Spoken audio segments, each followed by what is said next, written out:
Fadeaway with a hand in his face in the air for the win! Yes, sir! Garnett gives Minnesota the win at Target Center! Towns rebound, lets it fly, and Karl Anthony Towns drills it at the buzzer! A catastrophic finish for the Grizzlies! Welcome to the Everything's Coming Up Timberwolves podcast, your home for the best Wolves talk around. Wiggins spots up there, deep three, he's got it! He scores it at the buzzer to give the Timberwolves the victory! Welcome in to another episode of the Everything's Coming Up Timberwolves podcast. My name is Gabe Anderson, and I'm joined, as always, by Jared Good. Jared, how you doing? I'm doing good. Happy we got a new coach in town. Something we talked about last podcast was, and I still think it's true, the last now 13 games for the Timberwolves have been decided by under 10 points. So I think that the coaching change is going to make sense, but we'll talk about that a little bit later on in the podcast. But something we mentioned as our parting ways last week. Well, something I mentioned anyways. Absolutely. And also joining us, as always, is Chris Emerson. Chris, how's it going? I'm excited. This is a Timberwolves fan that I'm used to being, one looking forward to next year. Absolutely, yeah. It feels like a never-ending spiral as a Minnesota Timberwolves fan. So, unless you've been living under a rock, you know that the Timberwolves hired Chris Finch as their head coach, replacing Ryan Saunders. So we got to talk about it just straight off the bat, and we'll start with you, Chris.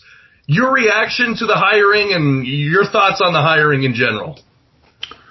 Well, just to basically at first talk about just the hire itself, just the man himself. I was just excited that Rosas got his guy. I mean, anyone who knows the Timberwolves or anyone who was a beat writer or was tied into the Timberwolves knows that this has been Rosas' guy from the start.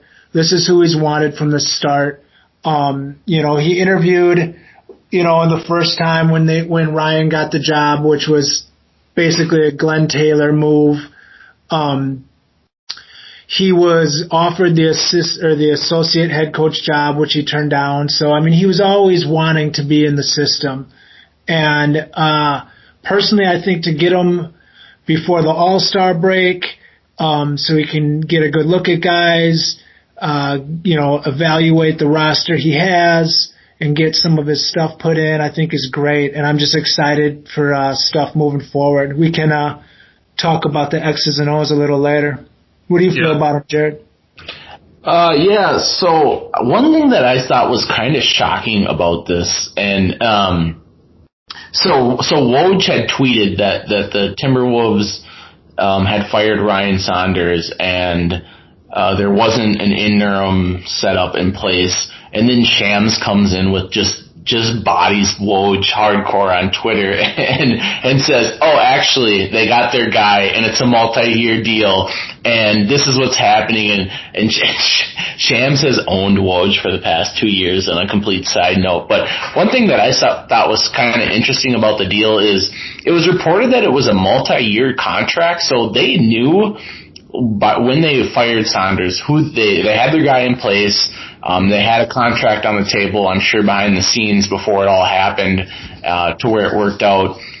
And I don't know if anybody's seen the details of that contract yet, because I haven't, but it's said to be a multi-year deal.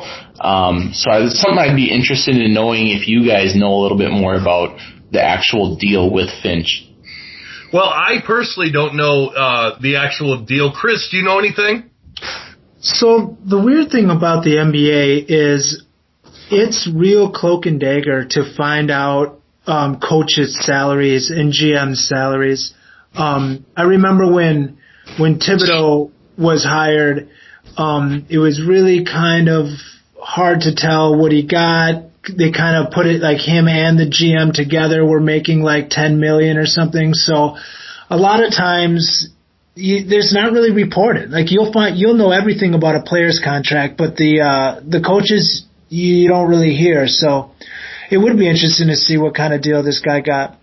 Mm-hmm. Yeah, and I think, Wolves fans definitely want to know what we got and what we're investing in. But what we are kind of investing in is, and this is why I really like the move, this guy has experience. I mean, he's been a coach since, I'm looking at his Wikipedia page right now, he's been a coach since 1997. Like, Ryan Saunders was like 5 or 6 when this guy started coaching. And so he worked his way up. He's been an associate head coach several times in this league. He even won a G League championship, which how many times can you say that a Wolves coach has won a championship in anything? 2-time British League Cup champion. So, I mean, this is a guy with a proven track record. Obviously, doing great stuff over in Toronto with how they're playing. And like you were saying, Chris, I think the Wolves went out and got their guy. Do you think the Wolves should have, made more strides to try to interview more people, or do you think they did enough by interviewing him back in 2019? I mean, I think this is just an example of what society is right now. Everybody wants to complain about everything. I think they did fine. I mean, it's pandemic time. It's the middle of the season. I mean, how many different coaches that are quality coaches, meaning that they're probably coaching right now, are you going to get permission to talk to in the middle of the season? Not very many. This is the guy he wanted. This is the guy he's wanted from the start. I think the complaints are ludicrous right now. What it comes down to is there's a big push for minority coaches right now, minority executives, minorities in basketball, and I get that, and I love it. I think it's a great idea. I also think it's a lot bigger than hiring a head coach. I think that issue goes really deep, and this isn't really the podcast to really get into that. But what I want to say is, to fire at the Timberwolves about not hiring a minority coach is ludicrous. I mean, Gerson Rosas is the first Hispanic, president of basketball operations ever. His assistant, the vice president of basketball operation, Sachin Gupta, is Indian. The assistant GM in Iowa is Italian, an Italian guy. The assistant, and that's the Iowa GM. The assistant GM is Joe Branch, which is a black guy. The vice president of basketball performance and wellness is, I think, Robbie Sika. I think he's definitely a minority. The 2 top assistant coaches, which is Vanterpool and Pablo Prigioni, are both minorities. And 2 of the assistants under them, Joseph Blair and Kevin Burleson, are minorities. Literally, there's 2 white people in the entire basketball operations staff, and we're trying to kill Rosas for not hiring a minority. I mean, it's ridiculous. Right. And then they say they thought Vanderpool, they should have had him coach a couple games. That would have really, done great things for him. Vanderpool earlier this year had an interview where he said, he loves what the Wolves are doing. They're grooming him to be a head coach. They're letting him show up in the meetings with Ryan, doing the head coach stuff. They're having him do mock interviews. He said that's stuff that Portland never did for them. We're doing everything we can for these guys. But he wasn't the guy that Rosas wanted. We've seen him for years. He's been the defensive coach for years. We've seen what he has. That's not what we wanted. Why should we prolong this more? And with Toronto's coaching staff right now, they all got COVID.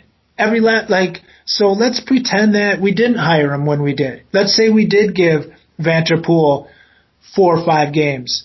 Well, now with the whole staff down with COVID, maybe they wouldn't let us, get Finch now. Maybe that would have pushed out after the All-Star break. So now we don't have that time to work on stuff. Man, if you got a chance to get the guy you want, you go get him. Right. Jared, your thoughts on did you think it was sketchy at all what the Wolves did, or were you all on board with it?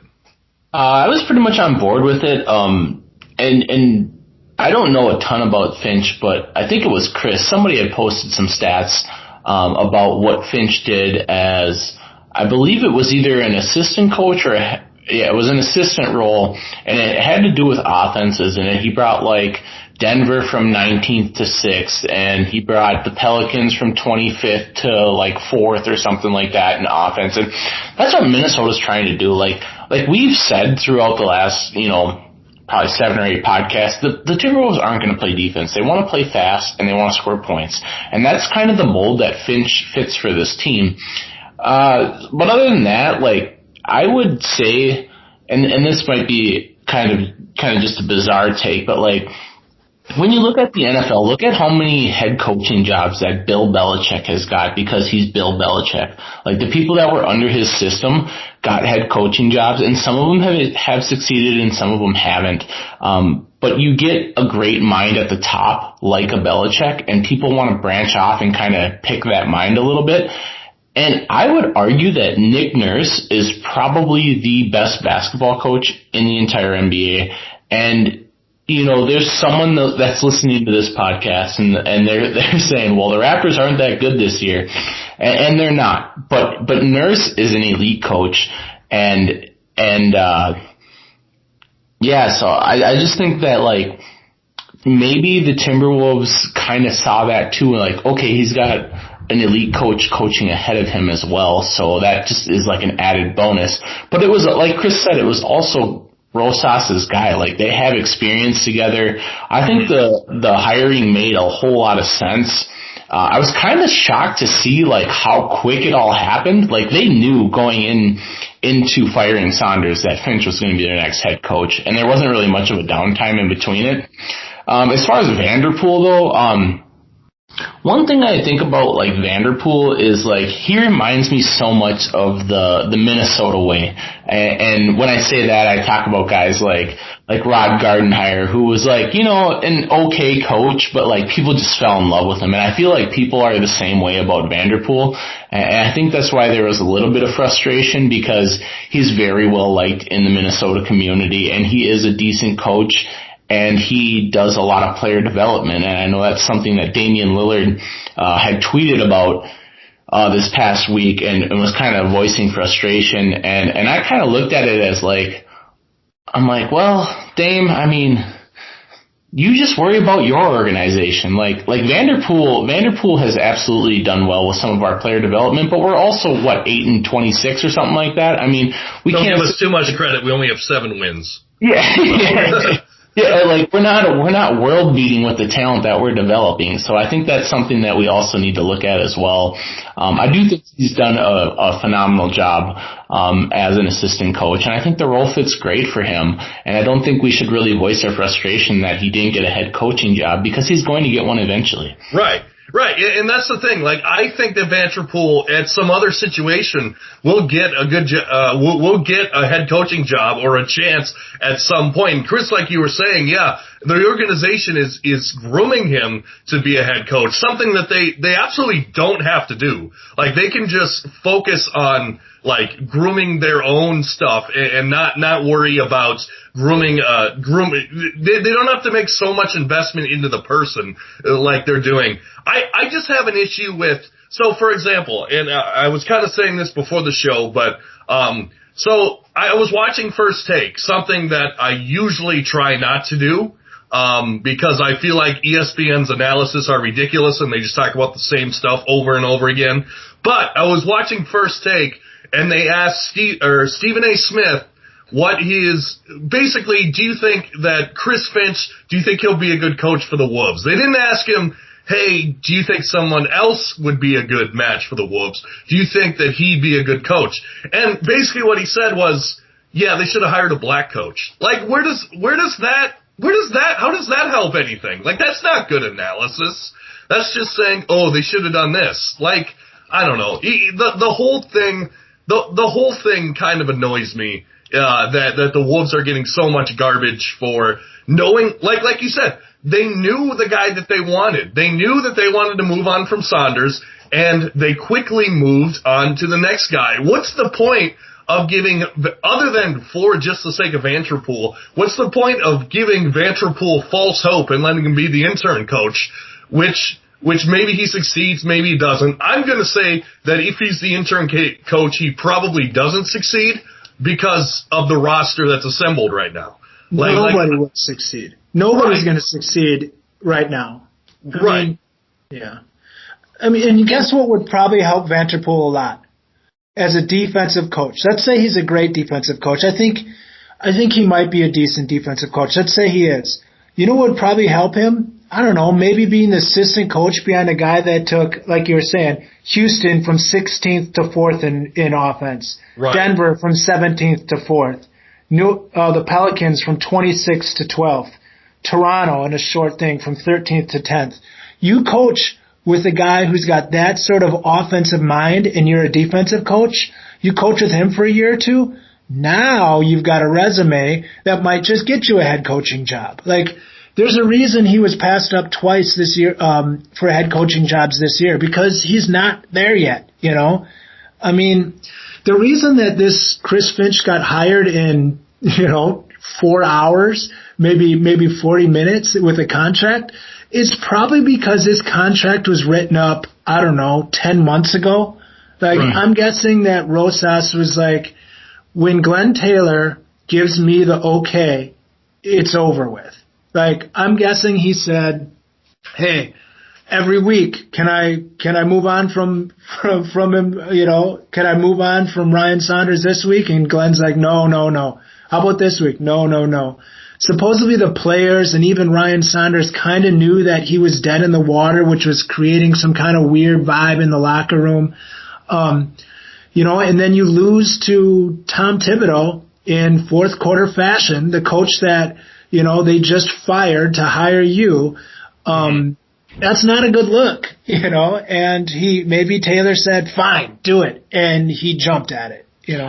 One more thing that I just want to talk about, because I haven't seen anything yet, but we all know that Cat was a big Ryan Saunders guy, and I want to know if either of you guys have seen Cat publicly speak on the new hiring yet. I haven't seen anything yet, but I've also been a little bit distant this week. I've been kind of busy. So I was just wondering if Cat has said anything, or if you guys have seen anything said about the new hire and what came from Cat, because I remember like 2 or 3 weeks ago, we've brought up coaching multiple times on this podcast, and we said it was probably coming sooner rather than later. And I think all three of us kind of said, well, Cat loves Ryan, and that's a big thing because we don't want to lose our superstar. And I was wondering if anybody has seen a quotable thing from Cat on Finch yet. He did have a little talk. He had a talk after, I think, the first game, and I saw Cat basically say he's all on board with the new coach, and the whole team will do the best they can to make. I mean, just kind of the stuff you say, do the best they can. What I think is more telling is, remember a couple of podcasts ago I said that there was all this talk between a lot of the Wolves guys about D'Lo being unhappy with the system and D'Lo being unhappy with the coach right before he went into having his surgery. So all that talk was out about D'Lo maybe not being happy, and then all of a sudden this coach thing happens. So I wonder if there was a point where D'Lo was kind of pushing this too, like, hey man, I'm not going to keep playing in this system that's archaic where we've got, we're running the same thing every time. What's going to be interesting though with Finch is I think D'Lo is going to be the most interesting factor of this. I think everything's going to run through Cat. We can talk about that in a little bit when we talk about what we saw in the games, but so in the last couple years, like in 2019-20 season, Finch run team was fourth in pace.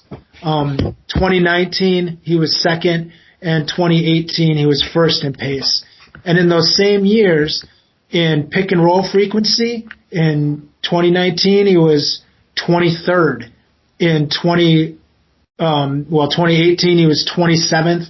In 2017-18 he was 28th in pick and roll frequency. So for having a point guard who supposedly thrives running pick and roll, and that was going to be the bread and butter, that's not going to be the bread and butter for the Timberwolves anymore. But Finch, in one of his very first pressers, said he wants to get D'Lo back to being a creator. He loved him in college coming out as a creative passer, and he wants to see that again. So it's going to be interesting to see how all these pieces fit together. Mm-hmm. And a lot of our pieces, we just got to get them back on the court. I mean, and we'll talk about the Michael Beasley suspension in a little bit here. But let's go to Saunders. Overall, given all of the stuff that Saunders had to put up with, so I guess two things. What grade overall during his tenure would you give Ryan Saunders overall? Like, what grade would you give Saunders' coaching job? And then also, what was your favorite Ryan Saunders moment? And we'll start with you, Jared. I think I'd give him around C-. I don't think it was horrible. My biggest thing for me with Ryan Saunders, and this is something I've mentioned in probably 3 or 4 podcasts now, is end game situations. And I felt like in the end game situations, we would have a chance to win the game, drop a play, and sometimes they were good, sometimes they were horrible. I mean, I can't speak and say that everything was bad. Like, there was times where I was like, yeah, I'm okay with that shot, and then there was other times where I'm like, there's 26 seconds left on the clock. We dribbled it with D'Lo till about 5 seconds. He launched a 3, and that was the best we could do. Like there's certain times where I'm like, yeah, I can deal with it sometimes, and then other times I just like, you guys know me, and I have a little bit of coaching experience, and so I kind of look at coaches a little differently. But there was times where I scratch in my head saying, is that the best we can do? And so that's when I became frustrated. And like I said, I think that Saunders was given a pretty tight leash, or not a tight leash, but a pretty loose leash. Like, they wanted Saunders to do well, and they gave him opportunity to do well, and we just lost too many close games. And I think that's the biggest reason why he's no longer the coach. I don't think he was a horrible coach. I don't think he'll probably ever be a coach again. It kind of reminds me a lot of the Richard Pitino situation, which is also not going well. But it's very similar. You get your dad. I hate to say that his dad got him his job, but I think it might be fair to say because Flip was a legend here, and I think that's a lot of the reason why Saunders got the keys was because he has so much experience around the organization. His dad was a legend here, and everybody loved Flip. And I think everybody wanted to love Saunders too, but when the push comes to shove, at the end of the games, it just wasn't working. So I think it was time to move on, and I think that's the fairest grade I can give Saunders. I was a little harsh on him. As a coach myself, like I said, end of the game situations, I just had myself scratching my head more than I was pleased with the call. But I think that was the biggest thing. I talked about it in 2 or 3 podcasts in a row now, is we're losing in a lot of close games. I mean, it's not like we're getting blown out. We're not losing by 30. I think what are we up to now? 13 games decided by 10 or less. Even 2 of those have been under Finch. But the Timberwolves are in these games, like they're right there. And that's one thing that Chris has said in previous podcasts. And we talked about, like, do we want to start tanking? What do we want to start doing? And Chris has openly spoken, said, I just want to see us be competitive. And we've been competitive. We've been in every single game, basically. And at this point, we're not going anywhere, so that's what you want to see. I think looking forward, we can want to kind of judge Finch on what he's doing. I think I'll obviously have a lot looser of a string on him because he's on a multi-year deal from what it has been reported. I haven't seen the exact deal yet, but if you get a guy like Finch who's pretty fresh and pretty established. He's low-key kind of established. I don't think a lot of people realize that. Like he knows what he's doing, and you get a guy like Liverpool who excels in player development, and I think that's exactly what you want to see in the Timberwolves, who are extremely young right now. Mm-hmm. What would you give Ryan Saunders as a grade overall as a Wolves coach? Such a cop-out. Incomplete. I mean, and not because like he didn't get a full shot, but I mean he didn't. I mean he came in with a terrible roster. Cat goes down. We trade 70% of the roster away. COVID hits. He doesn't have training camp. He can't really install any of his stuff. Cat goes down again. D'Lo goes down. I mean, the top pick he gets is Culver to work with. Like, yeah, I mean, it was definitely an incomplete. But in the same sense, he's not ready yet, and that's fine. There's a reason that he was the youngest coach in NBA history. It's because he wasn't ready.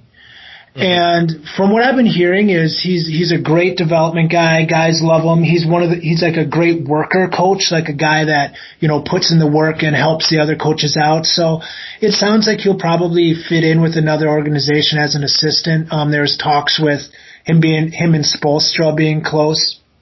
I say give him 5 years as an assistant coach maybe, and maybe he'll be, if he's been under some good coaches, maybe he'll then have, some cred and maybe some more moxie and some more experience and be able to handle a head coaching job. But, I think he'll look back on this as a good thing. Like he got to coach, in some tough situations and he got to fail. And he'll learn from that, but incomplete, kind of a cop out, but that's my grade. No, and you explained that well. I would, like Jared was kind of saying, I would give him a C. And in my mind, this is kind of what happened to have Ryan Saunders as coach. You had just gotten away from the ugly situation that was Tom Thibodeau, who's a guy that yells the entire game and just isn't necessarily seen as like a player's coach. And you just have the Flip Saunders thing go down like 2 years before. And I think the organization wanted a feel-good moment where you can hire a young Ryan Saunders, you can get a player's coach in there, and you can kind of see what happens with that. And obviously, it didn't work too well. Injuries definitely didn't help anything. But, I can't hate Ryan Saunders. It wasn't like, he was good with the media. He wouldn't hide anything. He's a stand-up guy. Like, he's a great guy, and I hope he gets another chance in this league.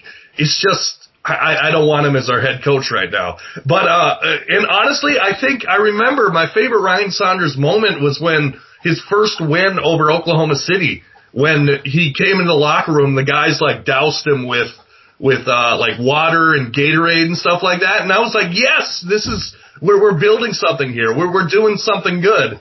And it didn't take off from there. But it's also hard to quantify because the Wolves have had so many, like if you look at the Wolves like coaching history, there's like one coach who has a winning record, and that's Flip Saunders. So, and then like second is like Tom Thibodeau. So, I got another take on coaches, and this is, I like to watch basketball around the league, and Luke Walton is on the hot seat. He was once considered the greatest coach ever when he was, 73-9 with the Warriors, and I think the Kings have lost 9 straight games up until tonight, and thinking that, like the league changes so quickly, and I think that's my biggest take from my Luke Walton take. But there's another guy on the hot seat, and it can happen in the snap of a finger. Like you lose close games, you're going to be on the hot seat, and it doesn't matter if you're 7 and whatever we are, 20 something. It can happen quickly. So that's nothing to hang your hat on. Like I think Saunders, like you said, if he gets an assistant job, and maybe he can build his way back up, but I don't think he's going to see a head coaching job anytime soon. And I think he was kind of gifted this one. Not saying that he didn't deserve it, but like he didn't deserve it. You get your dad who's a legend of a coach, and it's going to bump you up the ranks, you know. Right.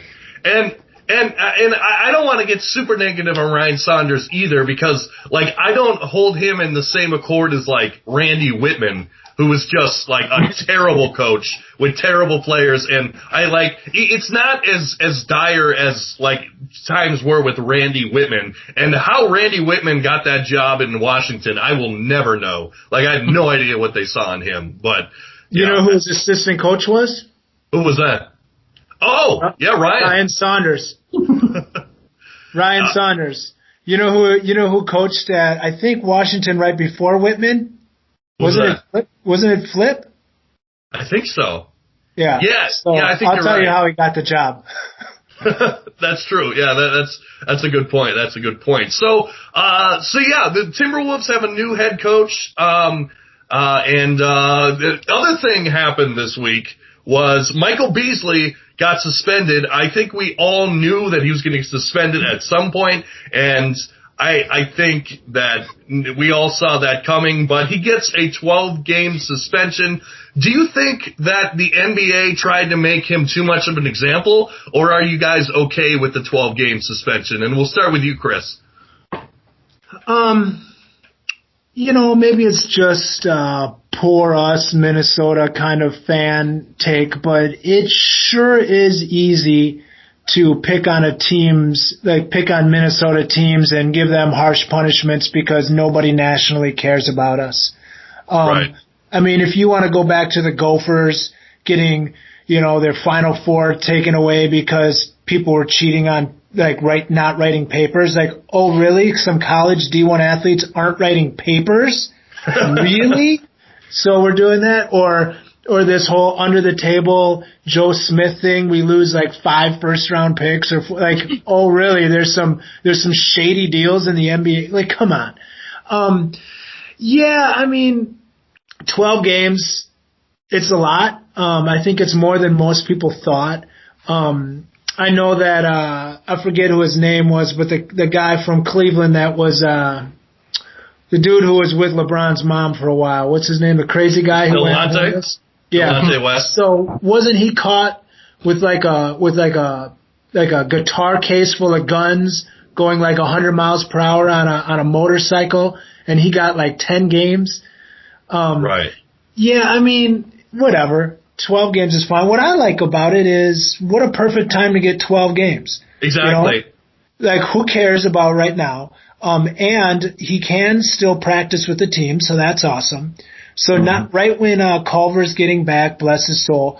And, we got Noel. We'll be able to let him step in, get some reps with the starters, see what he can do. And then right about the time his suspension's over, we'll be, past the trade deadline, and that'll be right when D'Lo might be coming back, and we can put the whole team back together after working stuff together over the All-Star break and maybe putting some offense in and see what we can close the season with. I don't think it's that big of a deal. I think that, Beasley's, he's made a couple statements saying, he's sorry and he's going to grow from this. He's done all the things you're supposed to say. So whatever, we'll move on. I think everything will be good. And I think it'll just be a blip on this radar of a messed up season. Right. And Jared, what's your thoughts on the 12-game suspension? Well, Malik Beasley has been really, really good this year. He's been a bright spot for us. He's shot the ball well. He's played hard. I thought it was a little harsh. I know in the off season I seen a few articles about it and a few mentions about it. People thought it might be 4 to 6 games. We knew he was going to get suspended at some point this year. We knew it just wasn't going to just blow by. But 12 games, like Chris said, it's kind of harsh. But at the same point in time, who cares? We're right. I got to look up our losses because I keep trying to mention our losses. I think it's 26, but it might not be that high. But we're 7 and something. And at this point, who cares? Let's develop our young players. Let's see if there's anything left with Jared Culver in the next coming weeks. I know that he was activated and available to play recently, and let's see if there's anything left in Culver. Let's see if Finch can develop him. I mean, maybe he's not a dead horse. I know a lot of us are really down on him. There's a guy like Okogie who is an elite defender, but like we've said in multiple previous podcasts, just as poor offensively. Let's see if we can develop guys like this. Like, what do we have to lose? There's nothing that we can't take a shot on. Mm-hmm. There's minutes to be had. I think Beasley plays, around 32 minutes a game. Like, give those young guys that we don't know, what their future looks like. Give them guys those minutes the next 12 games. See what we have. See if we have anything. Do we have something? Do we have nothing? We might not know. You can see Noel getting a minutes boost because he probably might start on this team now, as crazy as that sounds. But we have holes to fill. And it's like any other organization. A guy goes out, it's next man up. Look at the Spurs, They fought with the Thunder, who got beat on a buzzer beater when they played them last, and they were out without DeRozan. Aldridge played off. I think he played off the bench. It was just like next man up. Like that's kind of the mentality you have to have. And we're not looking to win games, so let's just develop these players. And that's where you can look back at something we said previously, like we have Vanderpool on this head coach or on this coaching. We have a coaching team on it. Coaching staff, and he's known for developing players. So let's see what we have in our guys that we're unsure of, and I think that's my biggest takeaway from Beasley. I think it was a little harsh, but again, who cares? Mm-hmm. Yeah, like you guys were saying, it's definitely perfect timing. If something like this is going to happen, for this to happen. I mean, get it out of the way. Just that's what we need to do with Beasley. We just got to get all of this trash from the first year out of the way. We just got to get through the season, get through his 120 days in the workhouse or whatever. Get that out of the way and just move on. Like this team is so set for next season, it's unbelievable. Like I think every single fan agrees. If they could, I mean, if they had like a click remote NBA wise, they would just fast forward to next season and just get to game 1 next season. Maybe fans are let back in the stands. Who knows? Maybe we all have the vaccine. Maybe COVID's a thing of the past. Who knows?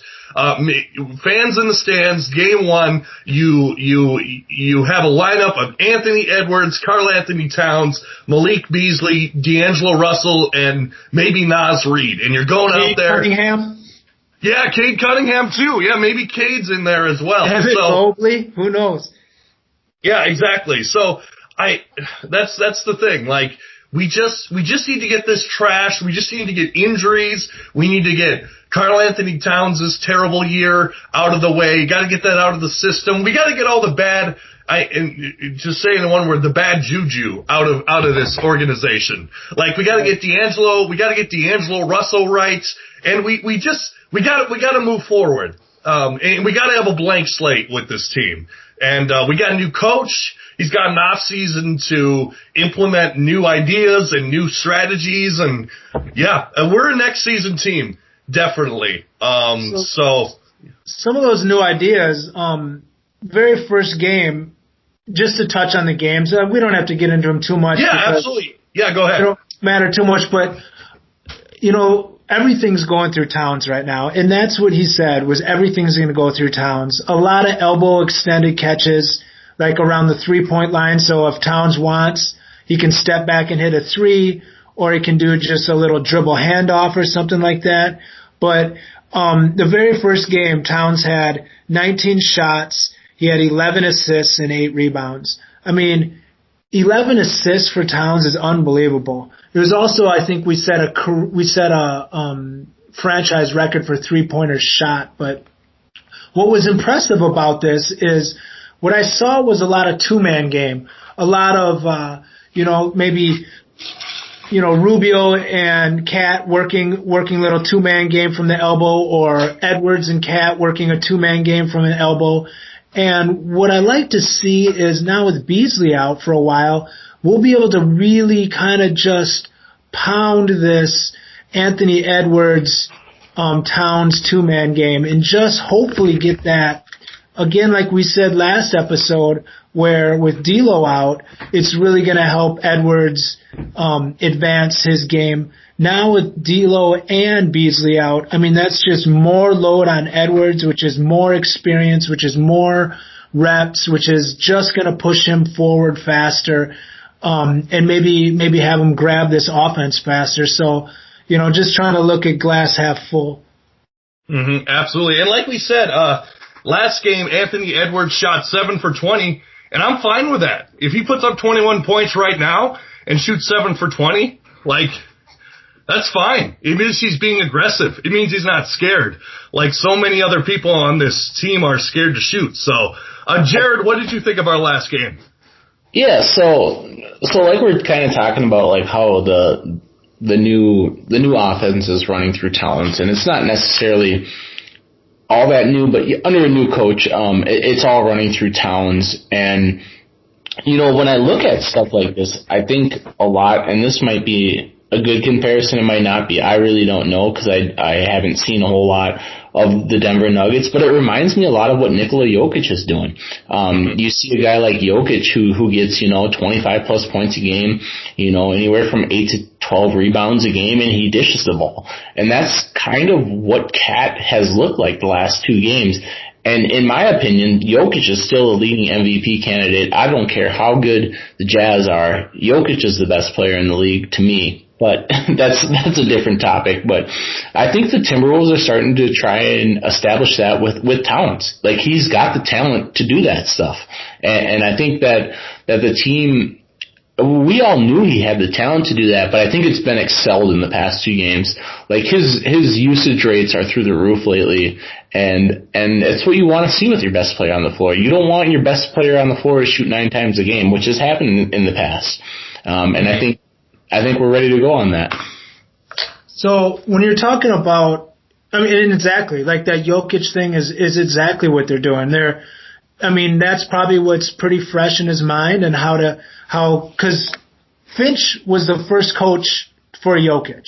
He's the one that they said unlocked Jokic's game. He's the one who invented pretty much this power center as the point guard, as your leader of your offense, as a play creator. Just like he was the one in the Houston G League team when they were like the all 3-pointers or all 3-pointers and layups. Like, Houston modeled everything they've done in the NBA game off of what they did in their G League. And then after he went there, he went to Denver, where he put together this offense with Jokic being the main guy. And then after that, he went to the Pelicans, where they had Anthony Davis and Cousins, and he worked 2-man pick and roll with the 2 bigs. So, this guy is doing creative stuff based on who he has as talent, based on who his personnel is. He's doing stuff that hasn't been seen in the NBA ever type things. So it's going to be exciting to see what he does. But right now, I think he's dipping his hands in the Jokic bucket and seeing if Cat can do it. And Cat can pass.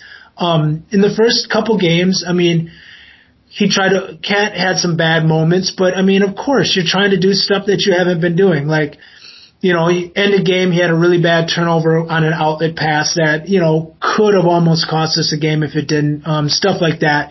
But yeah, that's going to happen. Like, this is, day 3 of a new coach where they're like, hey, you're going to touch the ball 80% of the time.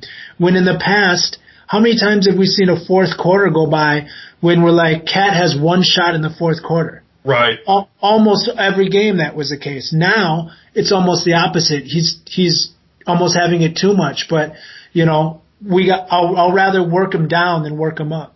Yeah, exactly. I would rather have Cat having the ball every time down the court rather than Cat not having the ball at all, because he's had, like we saw, even the first game he came back, he comes back from COVID, he still looks 20 times the player of everyone else on the Timberwolves. Like he's so good at this basketball thing.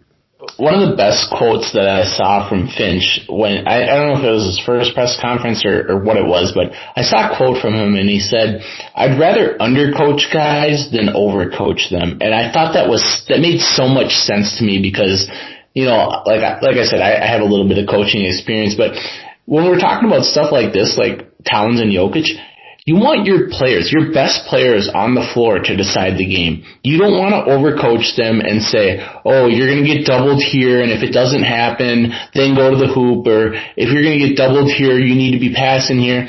Let your best players on the floor decide the game, and that was one of the best things that I saw from him, because I think a lot of players are overcoached. Mm-hmm. He says his offensive, what he's been quoted saying is, he has a very free-flowing offense with some set parameters. So I think one of his quotes that I read was, he goes, he gives players left and right bumpers. Players have freedom to do several things, but not everything.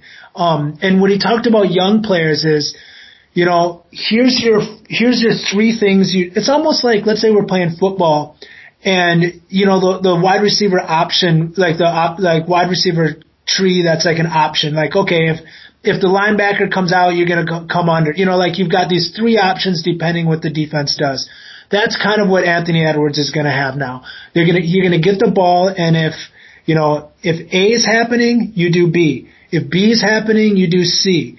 Like here's how you read and react to what's going on and play instinctively off those things. Don't think too much, just act. It's going to be fun to see what happens. One of the other great things that I heard him say is they asked, well, how much are you looking to install? Like, how quick are you looking to install some of your offense? And his quote was, we're probably looking to uninstall more than install. Oh, that's what I'm saying. Let your players decide the game, I love that. Especially right now when you don't have time to do a lot. Like maybe in a whole off season it's different. But right now, yeah, we're going to cut a lot of this crap out. We're going to let you play with instinct so that as a coach, like I said earlier, that has modeled his team to work with the talent that's there, he needs to know what talent's here.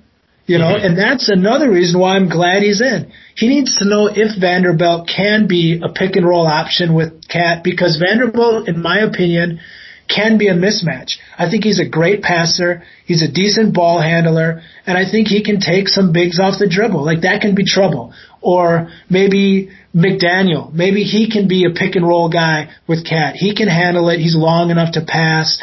Maybe that could be something really flashy and fun. Who knows? But, he's going to find out. Right. Absolutely. Absolutely. Yeah. And I think, honestly, that's why I'm so excited about Chris Finch, because there's so much unknown and there's so much potential that this guy has, that we've seen him succeed in other places. That was the thing with Ryan. We'd never seen him succeed before, really. Like, no. We've never, he didn't really have a track record of, he can bring this in. It was just, he's a feel-good story because we're moving away from Tibbs and his dad died. I mean, as bad as that sounds, like, that's what it was. That's what it was. Go ahead. I was just going to say, and one of our shining moments with Ryan Saunders was, I believe we were playing the Thunder, and D'Lo was kind of dribbling out on top of the key with like 20 left on the clock, and he shoots with about 5, and it's off balance, and he hits it. That isn't coaching. That's a player making a shot, and that's why I say, like, I loved what Finch said about, like, letting the players decide the game, and we have talent here, and he's going to find it, and he's going to stop the players when they're doing something that isn't right. And I just love that, because, like, sometimes you just want your players to make plays. Yeah, I totally agree. Ryan did have an elite suit game, though. He did. He did. He had some. He had some fly blazers and suits. Yeah, he really did. But maybe Chris Finch can have his own fly. Actually, fun thing. My coach in high school, he didn't wear like suits or anything. He would wear Hawaiian shirts every game, and it was actually pretty awesome. And he would wear like crazy socks as well. But So one of those guys. I kid you not, like, if you're the head coach of Hawaii, like, you just have to have that in your game. Like, every time I see them play at whatever invitational it is in the preseason, I'm like, oh yeah, there's the Hawaii guy, and they're gonna get killed by 20, but man, that Hawaiian shirt looks great right now. Yeah. And also, like, what if you're the Hawaii coach, like, is that not the best job ever? You get to coach basketball in Hawaii, and then you get to live in Hawaii for the rest of your time? I mean, I guess the long plane rides if you're not a plane fan, but that's about it. It's not a bad look. Right, absolutely. I like to do kind of a random question, just kind of not really about the Timberwolves this week. It's more about the NBA as a whole. So what I want to ask you guys, and I'll go with mine as well. Who do you think, and I don't think the answer is the Timberwolves, but feel free to say the Timberwolves. Who do you think has been the most disappointing team so far this season in the NBA? And we'll start with you, Jared. Who do you think has been the most disappointing team? Tough question. First team that comes to mind to me is the Sacramento Kings. With the De'Aaron Fox-led team, a young team. They have Bagley. They had Whiteside off the bench. They have Hield. I expected them to be a little bit better.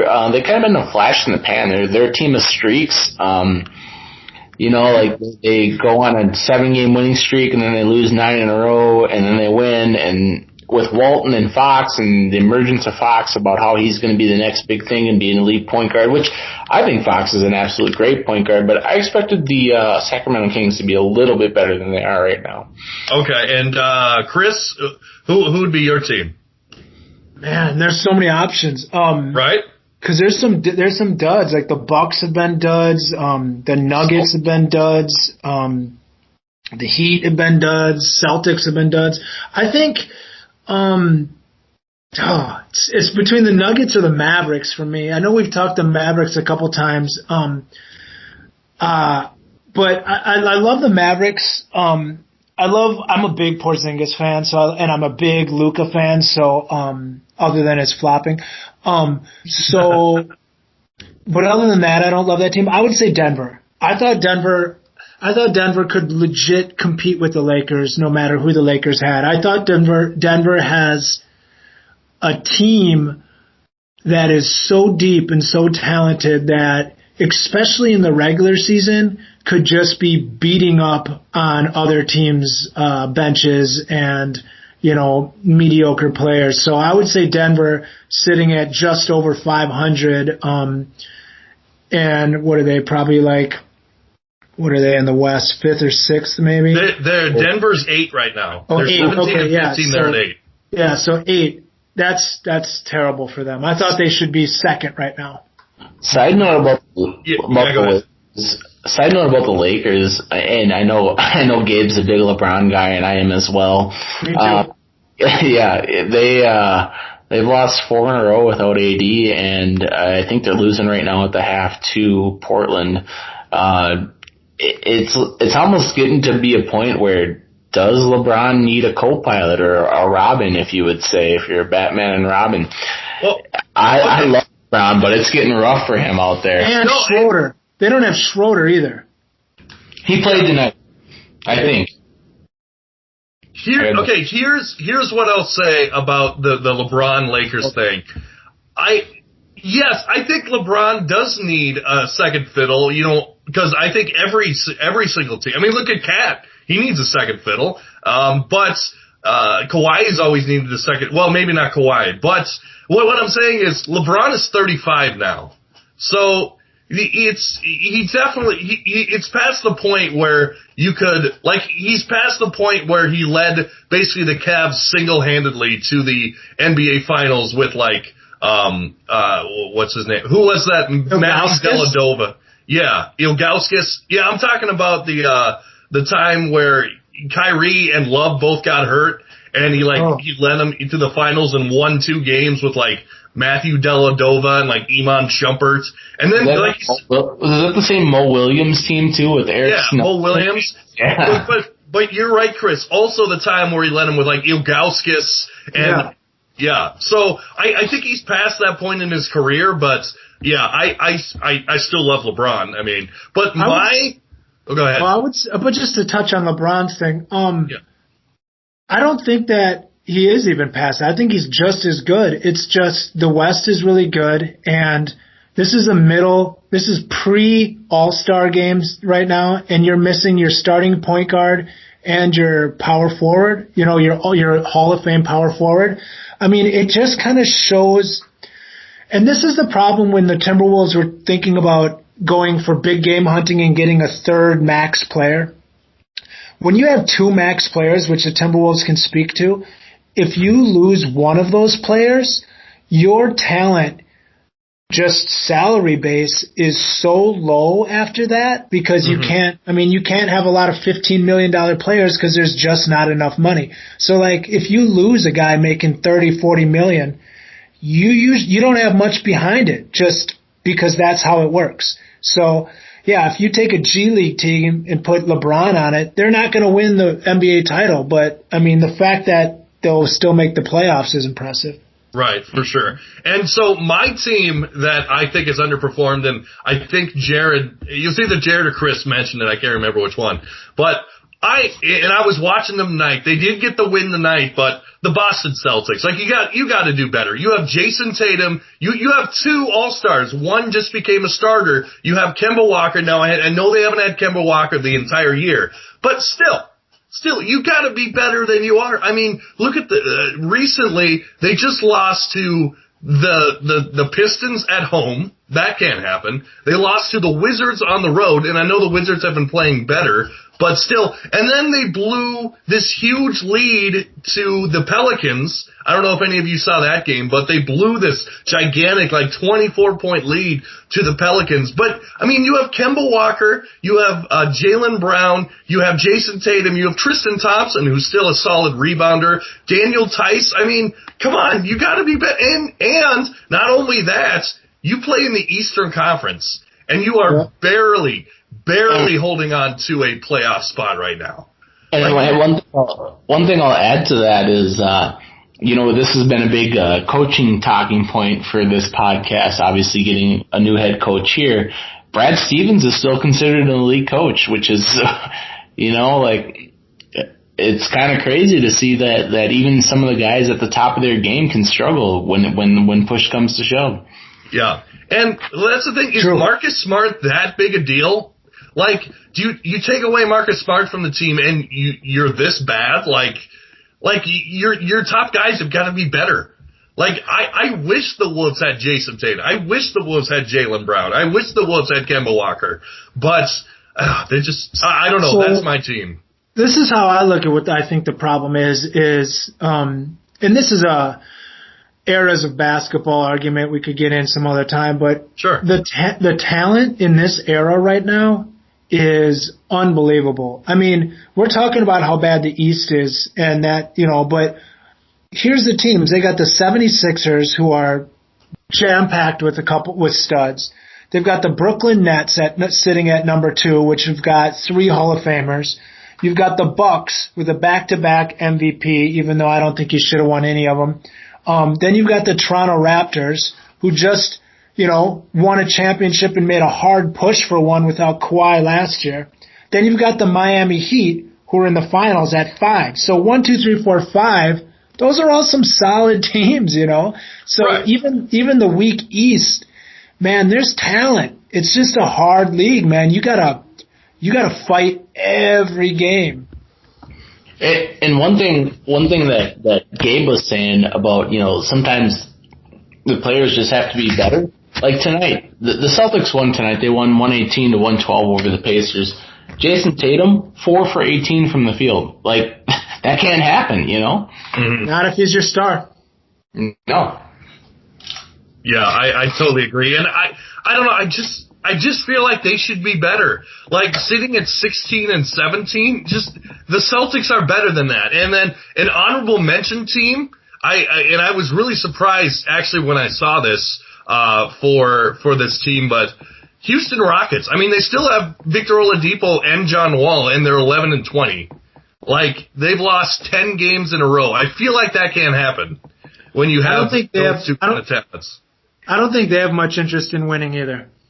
Yeah, that's true. They basically said that they're gonna cut ties with Cousins, and Cousins was a bright spot for him earlier. No, he is. They cut him. He's been through waivers. Yeah, he's sitting at home right now, hoping his phone rings. Someone will call him. He's still got it. Yeah. Yeah, no, I don't know why he's had such a fall off. It's almost like a Dwight Howard situation, but Cousins was just a great player 3 years ago, two or 3 years ago. He was elite 2 years ago. So when Chris Finch was coaching him and AD before he got hurt down there, he was legit an MVP candidate. I mean, he was putting up 25, 10, and 6 down there. Chris, you might have to, this will be your homework for after the show, but there was a game that Cousins had, and I think it was 40, 20, and 15 or something like that. It was nuts, and I think it might have been under Finch. I believe it. Cousins can play, but, when and it's the same kind of thing with Cat, which I hope doesn't happen to Cat, but when you're a big that is, your size is one of your assets, and your athletic ability for that size is what's impressive. If you lose that athletic ability, that little edge, and now you become to just be big, that's a huge step down. Mm-hmm. Yeah, I agree. So it looks like we should move forward to looking to the Timberwolves schedule coming up.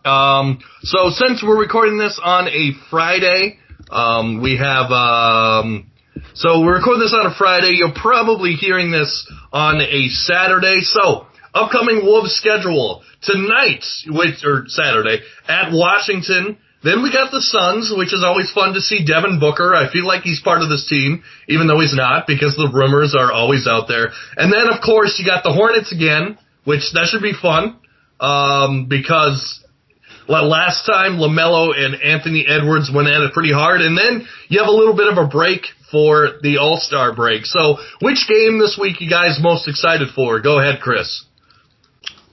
I mean, I'm going to do just like I did last time, that Hornets game, man. I'm a big, again, as a Rubio fan who, another podcast will talk about it. By the way, he has been playing very, very solid lately. But as a guy who's been a diehard Rubio fan, it's hard for me to say I don't love LaMelo Ball. I mean, he's basically Rubio with the jump shot, young Rubio with the jump shot. He's fun to watch, and it'll be fun to watch, Anthony Edwards go at it again. So that's the game I would pick. Oh, by the way, that DeMarcus Cousins game was 40, 20, and 10 against the Bulls in 2018 when Chris Finch was his coach. Well, there you go. Jared, is it the Hornets for you, or is it a different one? It's a different one. I'm surprised that someone didn't jump the gun on me, because it happens to me every week, because I'm always the second guy to go. But I'm going to take the Wizards game, and it's mainly because the Wizards are playing pretty good lately, and Russell Westbrook had it was some kind of meeting. It was like a team meeting, and he wanted role players to identify their roles. I don't know if you guys saw this story, but he basically called out all the role players and said, what do you want to do on this team? Identify your role, and we're going to go. And since that meeting, which I believe was 6 games ago, I think they won 5 out of the last 6, maybe 6 in a row. But they're hot right now. But the reason why I like this game, one is I've always been a Russell Westbrook fan. I just think the guy plays hard, and he drives to the rim so fast. And he's, to me, there was a debate a couple of years back, who was faster, Russell Westbrook or De'Aaron Fox, and Russell Westbrook he's always been a fan favorite for me personally. But the reason why I like this game from a Timberwolves perspective is this team doesn't play defense. They're just like us. So you're gonna see a ton of points in this game, and it'll be interesting to see if we can outscore them. It's gonna be a barn burner. The game might take 135 points to win, and that's kind of basketball that I love. Even though I love defense a little bit here and there, but let's light it up on the Wizards game. Right. And so I'm actually, to complete the trifecta here, I'm going to go with the Suns game, because I don't know. I feel like there's still, even though I know it's probably not going to happen, I feel like there's still a chance that we get Devin Booker at some point. So I want to watch him play. Also, I want him, because did he get named as an all-star replacement or not? I can't remember. He did? Okay. But I'm sure he's still bitter that he wasn't a first ballot. So I could see him playing mad these next couple games. Let me pose a question to you. Yeah. So here's a question. We get a top 3 pick this year. Let's say for fun we get number 1 pick. Would you go Rubio, the number 1 pick, and Anthony Edwards for Booker? That's about what you'd have to do salary cap wise. I wish you didn't throw an Anthony Edwards on there.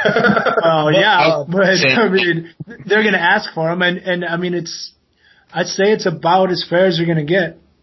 You know, I honestly would. I would do it, because when are you going to get a chance to get a guy like Devin Booker in here? And you know that, like they said in that Slam magazine, they all want to play together at some point. Like they all want to be on the same team. Why not here? And I know you're mortgaging the future on Anthony Edwards, but I mean, yeah, I'd do it. Would you do it, Jared? 2 weeks ago, I would have said I'd done it in a heartbeat. Right now, I don't know, because I'm starting to fall in love with Edwards a little bit. Don't believe me. I love Edwards too as a person, but I don't know if you can give up on D-Book. I mean, yeah, and not to mention, a tough question. The best player might be Cade Cunningham, whatever the top pick is. Supposedly, that's another guy that could be an all-star right there. But I think, I always go with, I'm starting to go more with, what is it, 1 in the hand is worth 2 in the bush. What you have in Devin Booker. He's an all-star level player. I think that Edwards can be there, but the NBA doesn't care what I think. So on the court is what matters. So yeah, if you give me 3 guys who've all been in all-stars that are all under 25, it's not like we're still in the future. Right. This might be a crazy take, as I just disagreed basically with the trade on hand, but I think the asking price might be a little bit higher. You got to remember the Suns are tearing it up right now, and a lot of that has to do with Booker and Chris Paul. Ayton has kind of disappeared a little bit this season. He was a big prospect coming out of Arizona, I believe he came out of. But yeah, I almost think the asking price might be more. So it's a really good question by you, Chris, but I don't really have a good answer for it.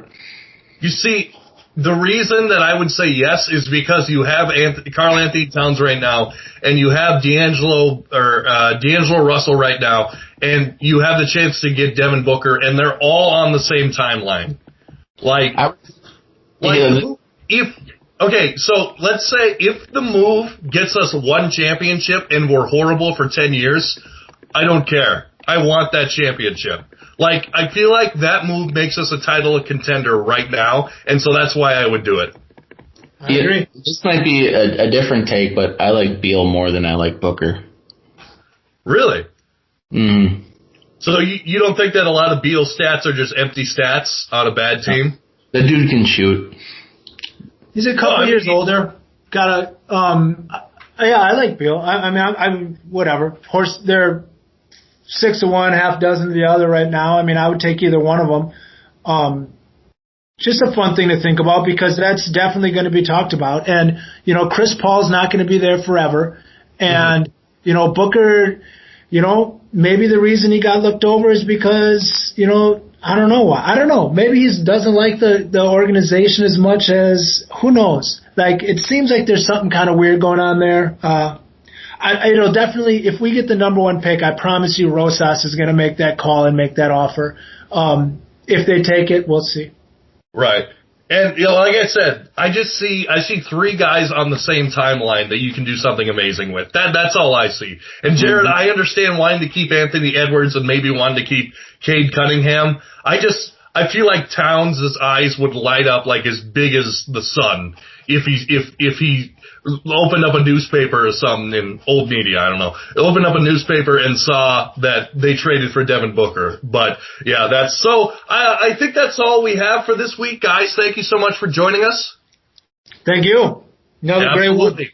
And this has been another Everything's Coming Up Timberwolves podcast. Make sure to like, share, and subscribe if you're watching on YouTube. And if you're listening on Spotify, make sure to follow us on Spotify so you'll never miss an episode. And as always, go Wolves.